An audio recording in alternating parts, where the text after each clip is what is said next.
next item of business is the selection of the Parliament's nominee as First Minister. A note explaining the procedures to be followed this afternoon has been made available to members. I have received 4 valid nominations for the selection of the Parliament's nominee for First Minister, and I will now announce the nominations in alphabetical order. The nominations are Alex Cole-Hamilton, Douglas Ross, Anna Sarwar and John Swinney. And I will ask each nominee to speak in support of their candidacy for up to 5 minutes, and there should be no interventions or interruptions. After the nominees have spoken, members will be asked to cast their vote for their preferred candidate. A separate vote will be called for each candidate, and members can vote only once. And once all voting has been completed, any member who has not yet voted will be invited to cast a vote to abstain. And there will be a short suspension while the result is verified. And I will then announce the results of voting. A candidate will be elected if an overall majority is obtained. If no majority is obtained, the candidate or candidates with the smallest number of votes will be eliminated. And I would ask members to note that if we have a vote between only 2 candidates, all that's required is a simple majority for one of the candidates to be elected.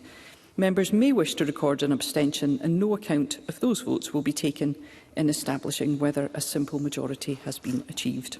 And will then proceed to a further round of voting. And I call on John Swinney.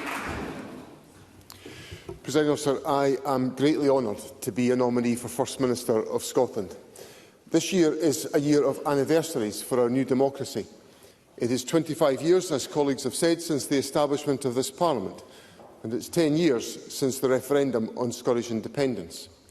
So it is a time to reflect, but more importantly, to look to the future. Both those democratic events were a result of growing demand from many people in Scotland for self-government.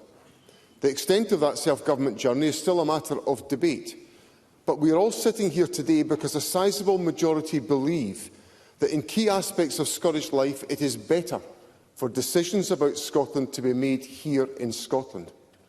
The Labour Party and the Liberal Democrats should take pride in governing Scotland through the difficult early years of devolution, when much of the debate was about the cost of this building rather than about what we could do with the powers invested in it. The Conservatives, under the leadership of Annabel, now Baroness Goldie, can look back with great credit on the constructive way they often approached opposition, and they certainly helped me with a budget or two. The Scottish Greens have brought a distinctive voice to our politics and became the first Greens to serve in government in the United Kingdom. My party, the SNP, has used the powers of this Parliament to abolish tuition fees and prescription charges. We have brought in a more progressive income tax system, and through the Scottish Child Payment we are lifting children out of poverty. Indeed, the Scottish Child Payment has been hailed as the most significant measure to tackle child poverty anywhere in Europe in 40 years. And in our National Health Service, despite its challenges, we have the best performing core A&E departments in the United Kingdom. Policy and record, of course, is a matter of debate and contest. But there is something I hope we can all agree on. I am proud that it was an SNP government that was led by the first woman First Minister and then by the first Muslim First Minister. I want to pay tribute to Humza Yousaf, a man of unfailing courtesy who served my party but also this Parliament and his country with distinction. When Humza Yousaf announced his resignation, he said this: "To my colleagues in the opposition, regardless of political party, I genuinely only wish you well. I bear no ill will and certainly bear no grudges against anyone." That is the dignified mark of a man I am proud to call a colleague and friend. Throughout all of these 25 years of this Parliament, I have been privileged to serve my constituents and the people of Scotland. Indeed, I was a little perturbed to see listed in the entry in the Parliament website this morning, under the heading Previous Roles, the following statement: "John has had 22 previous roles." The old joke about giving a busy man more to do seems relevant at this moment. Under the heading Parliamentary and Government Roles, as of this morning, it says, "John does not have any parliamentary or government roles." It's that entry which I would like to change after this afternoon's vote. I hope we can all recognise that despite our political differences, we are all here because we want the best for Scotland, whatever our specific role happens to be. For me, It is with all my experience, but with much more than that, with my burning ambition for a better future for this country, that I am seeking to become First Minister.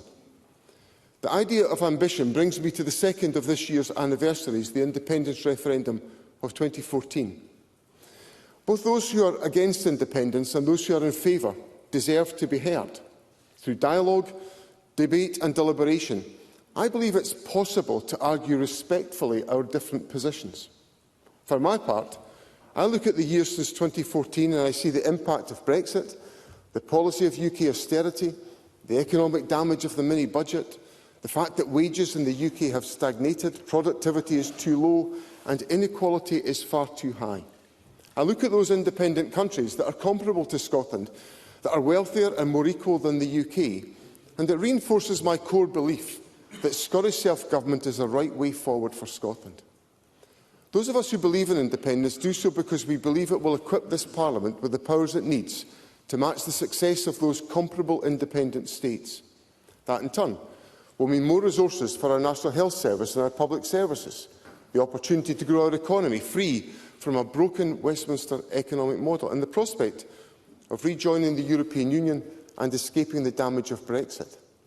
I recognise that in all of this, it is essential for a First Minister to listen to other people's perspectives. That will be, of course, what I do. That includes listening to the people who voted for a pro-independence Parliament in 2021, listening also to those who take a different view, and then engaging in the lifeblood of our democracy, persuasion based on evidence whilst respecting honest and honourable differences. In that spirit, Presiding Officer, building on the achievements in government, a focus on the economy, our National Health Service and the public services, a drive to lift children out of poverty, and through patient dialogue that I ask for the support of Parliament in becoming Scotland's next First Minister. Thank you.